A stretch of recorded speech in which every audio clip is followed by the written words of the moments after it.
अविकारी शब्द। अविकारी शब्द वे हैं जिनके रूप में कोई विकार यानी परिवर्तन नहीं होता। इनको अव्यय भी कहा जाता है क्योंकि इनके रूप में कुछ भी घटा बढ़ी नहीं होती, वे ज्यों के त्यों बने रहते हैं।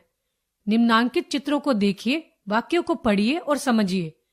शिवांगी और सुरभि कल बाजार गई थी। वाह, तुमने तो कमाल कर दिया। ऊपर दिए गए वाक्यों में रंगीन मोटे छपे शब्द कल, क्योंकि, और तथा वाह के रूप में लिंग, वचन, कारक और काल के प्रभाव से कोई परिवर्तन नहीं हो रहा है। ये अव्यय या अविकारी शब्द हैं। जिन शब्दों में लिंग, वचन तथा काल के कारण किसी भी प्रकार का परिवर्तन नहीं आता है, उन्हें अविकारी शब्द कहते हैं। अव्यय के भेद। अव्यय के 4 भेद होते हैं। अविकारी शब्द: क्रिया विशेषण, संबंध बोधक, समुच्चय बोधक, विस्मयादि बोधक। क्रिया विशेषण: क्रिया जमा विशेषण बराबर क्रिया विशेषण, यानी क्रिया की विशेषता बताने वाले शब्द। जैसे क, गरिमा तेज दौड़ रही है। ख, रेणुका भीतर आ जाओ। ग, मैं कल मसूरी जाऊंगा। घ, कन्नू धीरे बोलती है। ऊपर दिए गए चारों वाक्यों में क्रमशः तेज, बाहर, कल और धीरे शब्दों से क्रिया की विशेषता प्रकट हो रही है। ये क्रिया विशेषण कहलाते हैं। क्रिया की विशेषता बताने वाले अव्यय शब्द क्रिया विशेषण कहलाते हैं।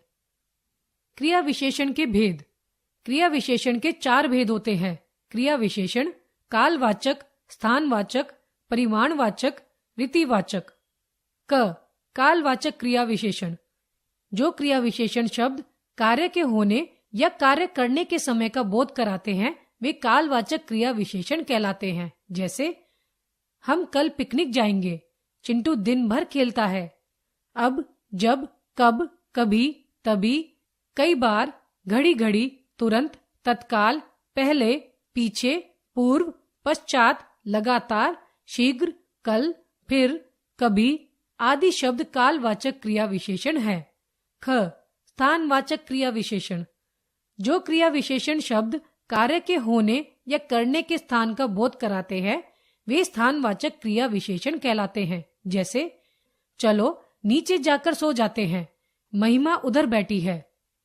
यहाँ, भीतर, बाहर, नीचे, निकट, समीप, अन्य, जहाँ, कहाँ, तहाँ, ऊपर, इधर, उधर, दाएं, बाएं, उस और, इस और आदि स्थानवाचक क्रिया विशेषण है। ग, परिमाणवाचक क्रिया विशेषण: जो क्रिया विशेषण शब्द क्रिया के परिमाण यानी माप तोल का बोध कराते हैं, वे परिमाणवाचक क्रिया विशेषण कहलाते हैं। जैसे मुझे बहुत नींद आ रही है। परीक्षा में सफलता के लिए तुम्हें अधिक परिश्रम करना चाहिए।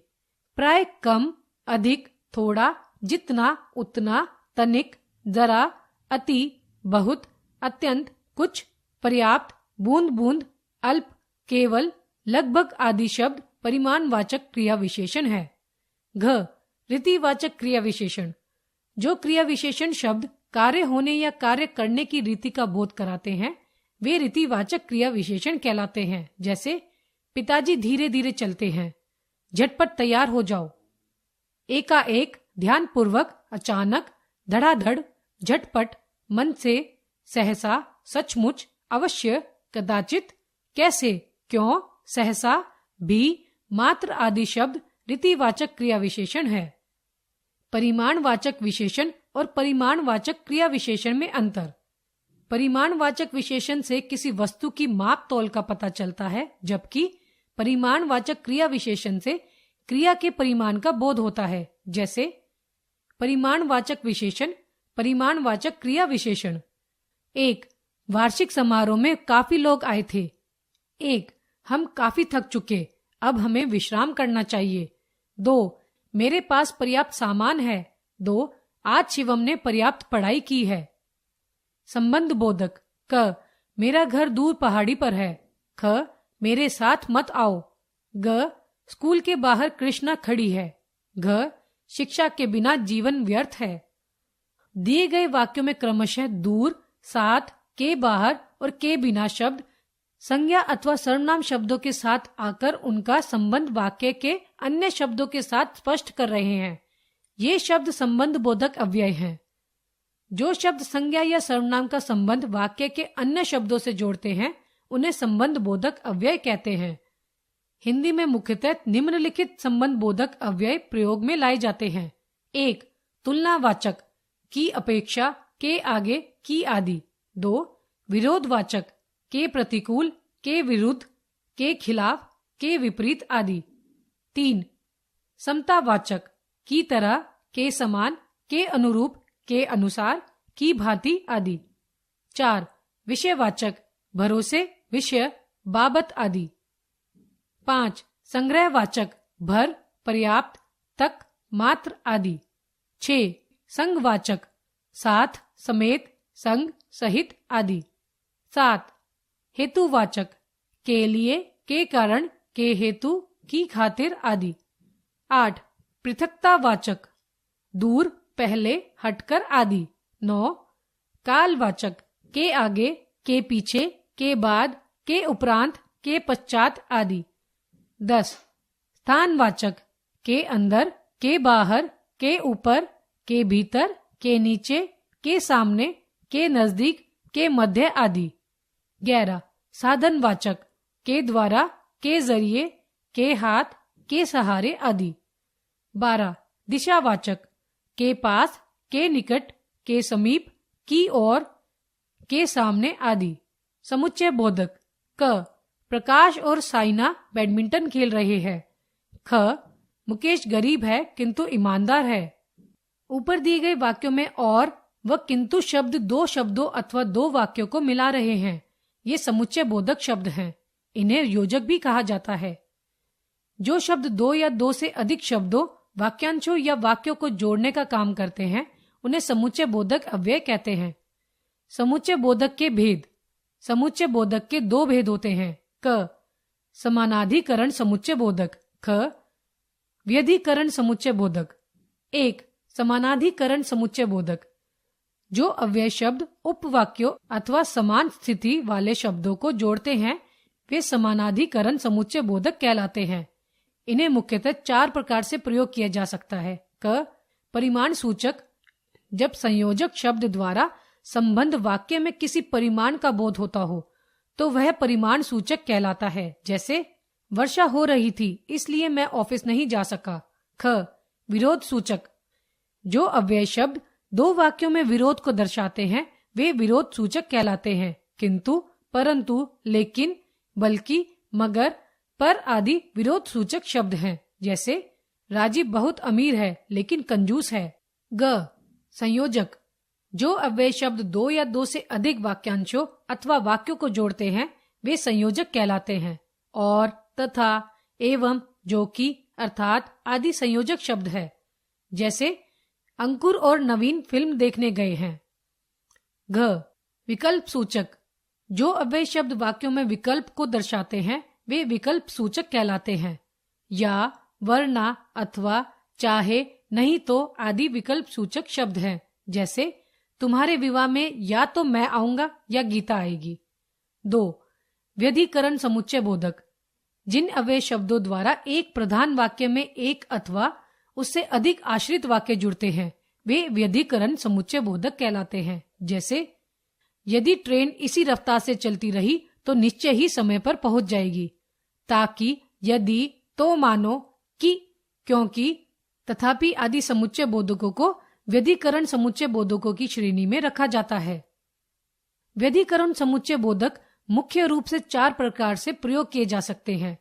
क. स्वरूप बोधक, जो अव्यय शब्द पहले प्रयोग किए गए शब्द, वाक्यांश अथवा वाक्य के अर्थ को स्पष्ट करने के लिए प्रयुक्त किए जाते हैं वे स्वरूप बोधक कहलाते हैं। जैसे वह इतना ठंडा था मानो बर्फ हो।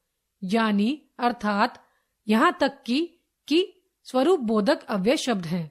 ख.